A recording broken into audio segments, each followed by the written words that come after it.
হ্যাঁ, আমার বাচ্চাটা জন্ম থেকে হার্টে 2টা ছিদ্র, বাচ্চাটা চিকিৎসার জন্য সাহায্য করবে। বাচ্চার বাবা নাই? আর আব্বু পালায় ছেড়ে গেছে। আপনার দেশে বাড়ি কোথায়? আমার দেশের বাড়ি গফরগাঁও। এখানে থাকেন কোন জায়গায়? এখানে জয়নাবাদে থাকি। জয়নাবাড়া থেকে।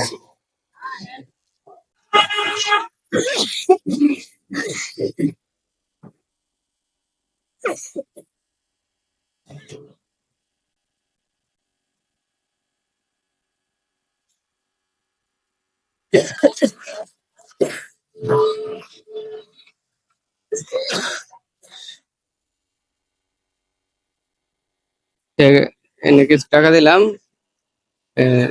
যে চিকিৎসা করেন। হ্যাঁ, আর যদি আর কোনো সময় দেখা হয়, আমার নাম্বার আছে। আমার জন্য দোয়া করেন। হ্যাঁ, ভালো থাকেন। হ্যাঁ, সালাম আলাইকুম।